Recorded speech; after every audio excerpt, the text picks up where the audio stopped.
আসসালামু আলাইকুম। আপনাদেরকে এই মুহূর্তে নিয়ে আসলাম নাটোর রাজবাড়ি।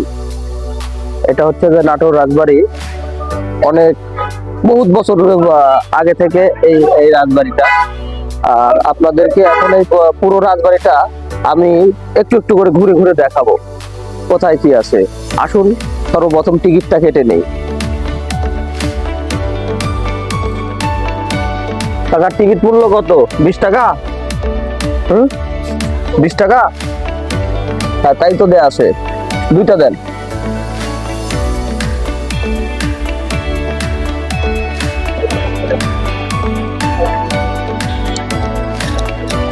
ভিতরে ঢুকতে হলে অবশ্যই এই টিকিটটা কাটতে হবে। এটা হলো গেট পাস। ভিতরে ঢোকার টিকিটের মূল্য মাত্র 20 টাকা। এখন আসুন দেখে যাক, ভিতরে যাই। আসুন সব ভিতরে ঢুকি। এই যে এটা হচ্ছে প্রথম গেট। বাহ, সামনে দেখতে পাচ্ছি ঢুকেই ঘোড়ার গাড়ি।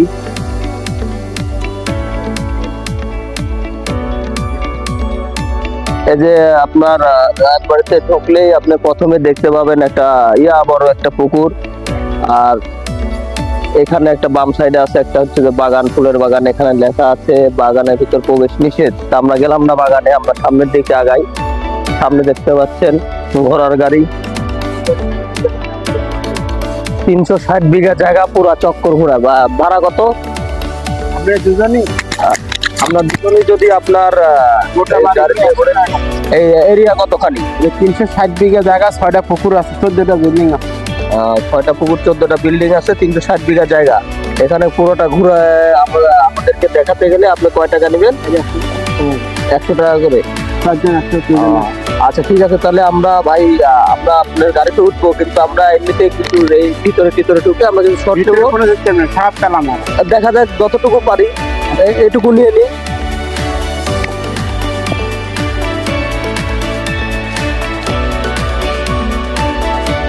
রাজবাড়িতে প্রথমে গেটটা পার হলে হাতের বাম সাইডে একটা মন্দির আছে। এই মন্দিরটার নাম হচ্ছে তারেকেশ্বর মন্দির। আসুন আপনাদেরকে মন্দিরটাও ঘুরে দেখাই।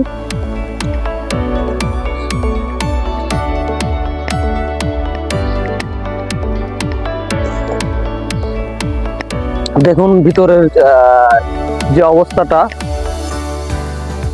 এটা হচ্ছে যে তারেকেশ্বর মন্দির। এই যে ভিতরের অবস্থাটা দেখুন। রাজাদের আমল থেকে এগুলো হয়ে আসতেছে।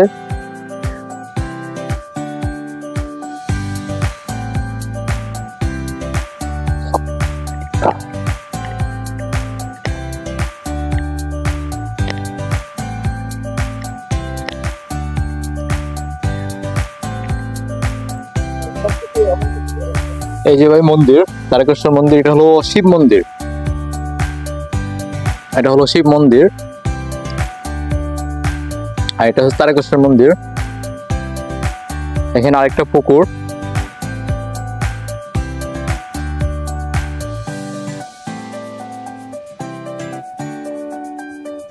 এই যে পুকুরের ঘাটলা এটা। তো এই ঘাটলাটা সেই রাজার আমলের থেকেই এখনো আছে, তবে এখন এটা ব্যবহার হচ্ছে না, এরকমই পড়ে আছে।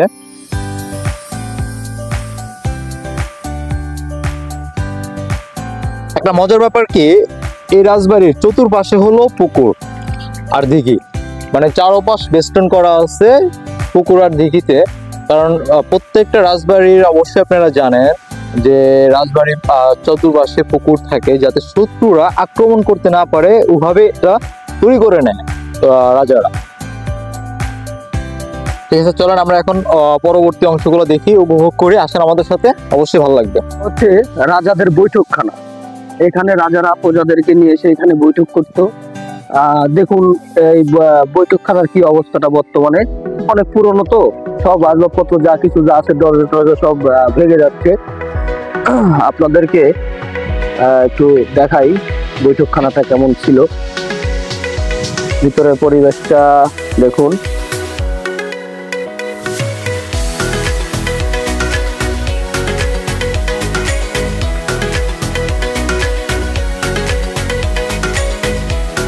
এই যে দেখুন, এটা হচ্ছে মুক্ত মঞ্চ।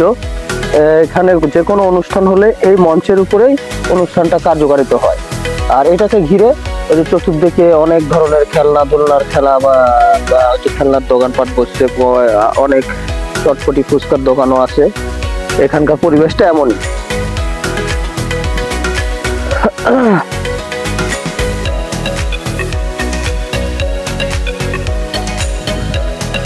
আর আমরা এখন যাচ্ছি ছোট রাজার বাসভবনে। আর এই ছোট রাজাটা হলো অনেকে আমি হয়তো বা ছোট রাজা বললে চিনতে পারছেন বা অনেকে চিনতে পারবেন না। আর এই ছোট রাজাটা পরিচিত ছিল পাগলা রাজা বলে। তাকে সবাই পাগলা রাজা বলে চিনতো, বা এই রাজবাড়িটাকে সবাই পাগলা রাজার বাড়ি বলত। আর আরেকটা কথা হচ্ছে যে রানীর কোনো সন্তানাদি হয় নাই, এই জন্য তার দত্তক দুটা সন্তান ছিল। আর সেই সন্তানদের মধ্যেই দুইটা সন্তানের মধ্যে ছোট ছেলের বাসস্থান ছিল এই রাজবাড়িটা। আর এইটা তার হচ্ছে যে মূল মানে এটা হচ্ছে যে ছোট রাজার হচ্ছে রাজপ্রাসাদ। এই যে এখানে লেখাই আছে রাজপ্রাসাদ, হ্যাঁ ঠিক আছে, এটা হলো ছোট রাজার। আর বড় রাজার যে রাজপ্রাসাদটা সেটা হচ্ছে উত্তরা গণভবন। এটা আমরা অনেকেই জানি, আপনারা অনেকেই সেখানে আসি, ঘুরে বেড়াই। ওটাকেও আপনাদেরকে তুলে ধরবো ইনশাল্লাহ, সাথে থাকুন। এই রাজপ্রাসাদটার একটু পরিবেশটা দেখে নিন। আপনাদেরকে এখন রাজপ্রাসাদের ভিতরের অংশটা দেখাবো। আসুন আমাদের সাথে থাকুন, অবশ্যই সবকিছু আপনারা দেখতে পাবেন। সাথে পাশে আছে ফাঁসির মঞ্চ, সেটাও দেখাবো। আগে রাজপ্রাসাদটা দেখুন। তার রাজপ্রাসাদে এখন পুরোটাই খালি পড়ে আছে, কোনো পুরনো কোনো আসবাবপত্র এখানে নেই। তবে উত্তর গণভবনে অনেক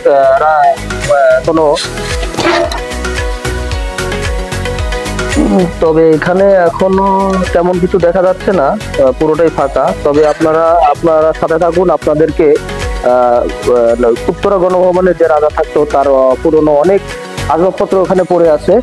আপনারা দেখতে চাইলে অবশ্যই আপনারা দেখাবো, আমাদের সাথে থাকুন। আর এখন আপনাদেরকে নিয়ে যাচ্ছি এই রাজপ্রাসাদের পাশেই যে একটা আপনার হচ্ছে ফাঁসির মঞ্চ আছে, সেই জায়গাটাতে নিয়ে যাই। সেই জায়গাটা হচ্ছে যে ফাঁসির মঞ্চ তো নাকি।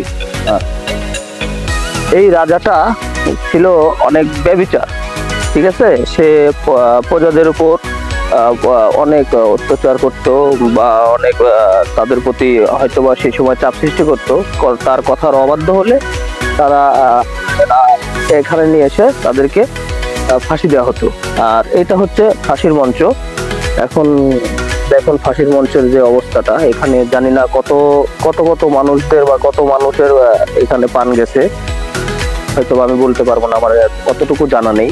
তবে এটা হচ্ছে ফাঁসির মঞ্চ। এই মন্দিরটা হচ্ছে শ্যামসুন্দর মন্দির। দেখুন মন্দিরটা বাইরে থেকেই দেখা যাচ্ছে, তারপরেও আপনারা দেখুন ভিতরের অবস্থাটাও কিছুটা দেখাই আপনাদেরকে।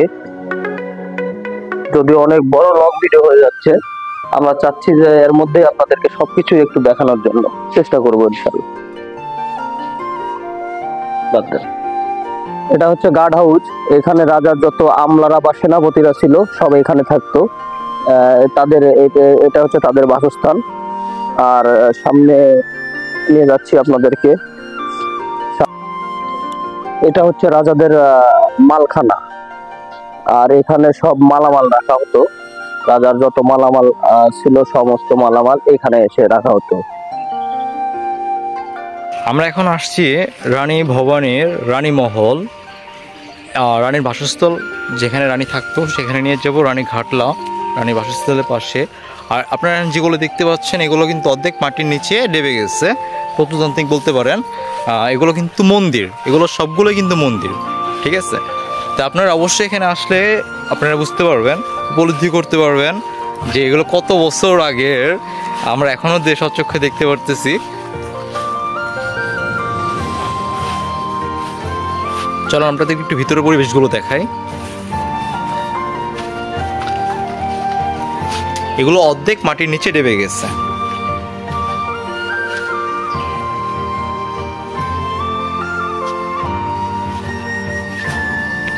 যে মন্দির, এটা আরেকটা অংশ।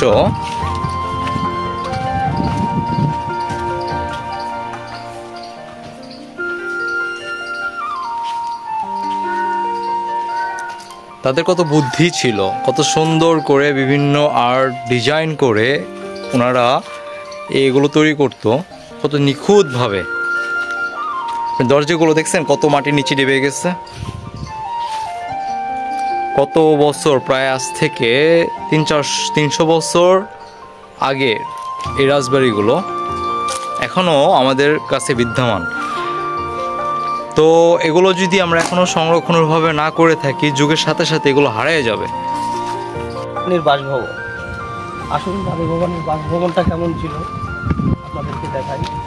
অনেক দিন আগেকার ঘটনা তো, এই যে সমস্ত কিছু মানে এগুলো তো আসলে মেরামত ভাবে করা হয় না, সেটা ভেঙে যাচ্ছে, সেটা ভেঙেই যাচ্ছে।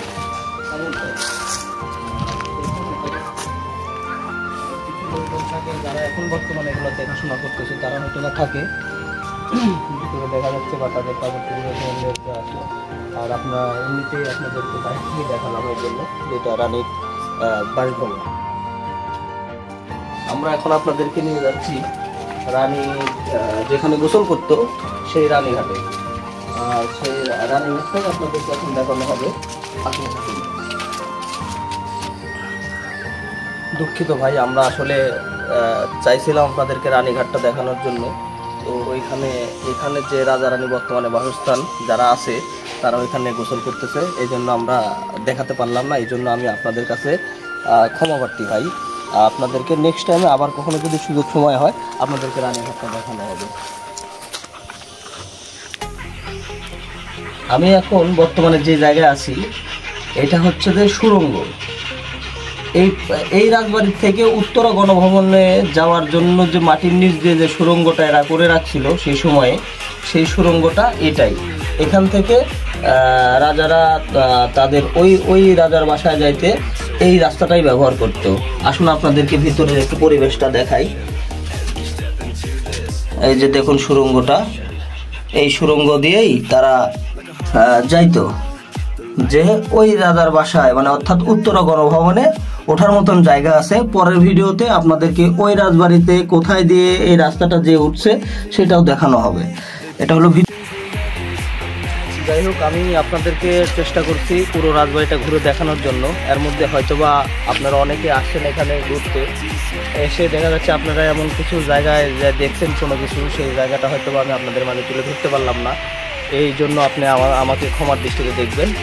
তো যাই হোক, এখানে যারা এখনও আসেন নাই বা যারা আসিছেন অনেক কিছুই এখনও দেখেন নাই, তারা অবশ্যই এখানে আসবেন। এখানে আসলে আসলে ভালো লাগবে, অনেক কিছু দেখার মতন এখনও বাকি রয়ে গেছে। আপনারা অবশ্যই আসবেন, অবশ্যই আসবেন। আচ্ছা ঠিক আছে, এটাই হলো আপনাদের কাছে কামনা করতেছি যে অবশ্যই আপনারা নাটোরে আসলে এই রাজবাড়িটাতে ঘুরতে আসবেন। আর ঠিক আছে, সবাই ভালো থাকবেন। আল্লাহ হাফেজ।